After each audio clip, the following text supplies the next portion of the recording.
Hey everybody, a little bit of an interesting weekend.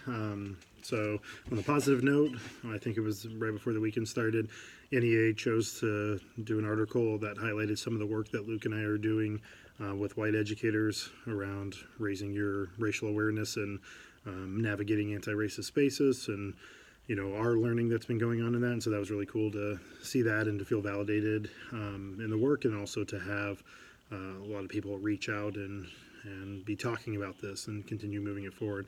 And I'm excited to be going to Utah next week to have that conversation with educators there. So, that was really positive. I also had some negative. Apparently, some alt-right news sources picked up on something. I don't know if it was that or if it was one of my blogs or whatever, but they decided to, go through and write some articles and make some videos, and that's their prerogative. They disagree with my position and they disagree with what I have to say, and they have a right to put their ideas out there. Now, of course, the comments and the type of groups that attracts is predominantly negative.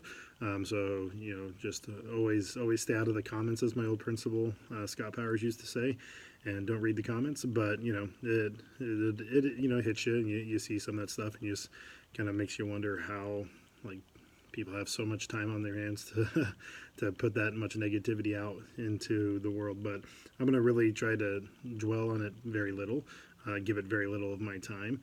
It's honestly not worth it at all. It's not worth a response to that type of thing. I'm fine to have an intellectual discussion about ideas, but one that starts on a false premise of selectively editing, content and having it on a platform of hate. I'm not down for that. So anyway, I'll just keep deleting the troll comments as they pop up on my videos, and keep trying to put positivity out. I really do believe that you get, ultimately you get back what you put out in the universe. And so, I'm going to continue to stand up for all students and all people and the humanity of every person, and keep fighting for justice in education and in our country and in our world. And if I get some negativity from that, that's fine.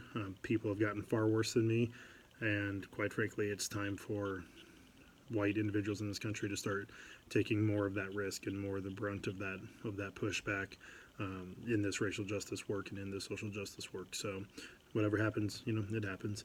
I just, I'm grateful for my family, my wife, my kids, my friends, my colleagues, that all constantly supporting this work, and my administration and my district for supporting this work and continuing to give me a place to work with youth and to get these multiple perspectives, and to really challenge myself and to challenge everybody to think about a more just world and what that looks like and what your role is in it.